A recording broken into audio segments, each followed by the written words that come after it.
ایک یہ offer question آیا تھا کہ اگر کسی نے حرام کی کمائی سے حلال بزنس، جائز بزنس کیا تو حاصل ہونے والے پروفٹ کی کیا شرعی حیثیت ہے؟ دیکھیں، اس میں سب سے پہلے سمجھ لیں کہ بعض چیزوں کو قرآن نے واضح طور پہ حرام قرار دیا ہے، جیسے سود ہے، چوری کا مال ہے، ڈاکے کا مال ہے، رشوت وغیرہ ہے۔ اس کو حرام قطعی کہتے ہیں، جو بالکل واضح آیات سے ثابت ہو۔ اس حرام قطعی سے اگر آپ نے کوئی کاروبار کیا ہے تو پھر تو وہ کاروبار کرنا بھی گناہ اور اس کے پروفٹ بھی صحیح نہیں ہوگا۔ اس سب کو ختم کرنا چاہیے۔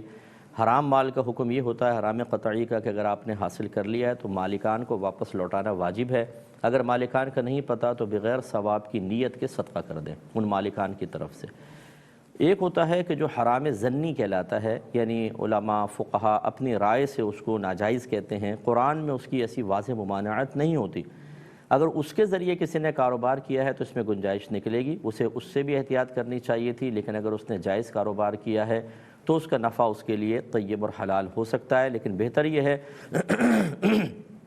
کہ علماء سے معلوم کریں، اگر وہ کہتے ہیں یہ حرام ظنی مال تھا تمہارا جس سے تم نے کاروبار کیا، تو اتنا مال آپ اللہ کی راہ میں صدقہ کر دیں بغیر ثواب کی نیت کے، باقی کاروبار آپ کر سکتے ہیں اور اس کا پروفٹ بھی جائز ہوتا ہے۔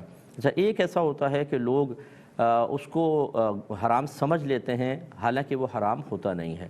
مثال کے طور پر آپ بینک سے 5 لاکھ روپے قرضہ لیتے ہیں کاروبار کرنے کے لیے، اور آپ کاروبار کرتے ہیں اور وعدے سود پر ہی لیتے ہیں، اس کا آپ کو پیسہ لوٹانا ہوتا ہے، اور کاروبار بالکل جائز کرتے ہیں آپ۔ یاد رکھیں، اس سے جو بھی نفع ہوگا بالکل طیب اور حلال ہوگا۔ وجہ اس کی یہ ہے، اچھا یہ نہیں ہے کہ میں اس کو جائز کہہ رہا ہوں آپ کا یہ وعدہ سود پہ قرضہ لینا گناہ تھا، آپ سود جب دیں گے تو گناہگار ہوں گے، بینک اس پر سود لے گا وہ بھی گناہگار ہوگا۔ لیکن مسئلہ یہ ہوتا ہے کہ اگر میں نے 5 لاکھ قرضہ لیا بینک سے اور میں 5,25,000 واپس کروں گا، یعنی 25,000 سود بالفرض دوں گا، اللہ نہ کرے، تو اگر کوئی آپ سے پوچھے کہ بتائیں اس 5,25,000 میں سے قرضہ کتنا ہے اور سود کتنا، تو آپ فوراً کہیں گے قرضہ 5 لاکھ اور 25,000 سود۔ اس کا مطلب ہے جب آپ بینک سے بھی قرضہ لیتے ہیں تو قرضہ اصل میں سود نہیں ہے، اس پر آپ نے سود دینے کو جو وعدہ کیا ہے یہ فعل غلط ہے۔ لہٰذا جو آپ قرضہ لیتے ہیں یہ قرضہ بالکل طیب حلال مال ہے، اس سے جب آپ جائز کاروبار کرتے ہیں تو اس کا پروفٹ آپ کے لیے بالکل حلال ہوگا۔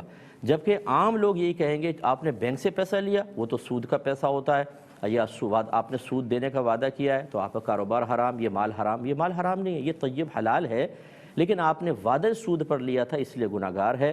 اور یہ میں اجازت نہیں دے رہا ہوں، ترغیب نہیں دے رہا ہوں، اس سے بچنا چاہیے بالکل۔ جس طریقے سے سود لینا دینا حرام ہوتا ہے، ایسے ہی وعدہ سود پر کوئی مال لینا یہ بھی گناہ ہے، اس کا ایگریمنٹ سائن کرنا بھی گناہ ہوتا ہے۔ امید ہے کہ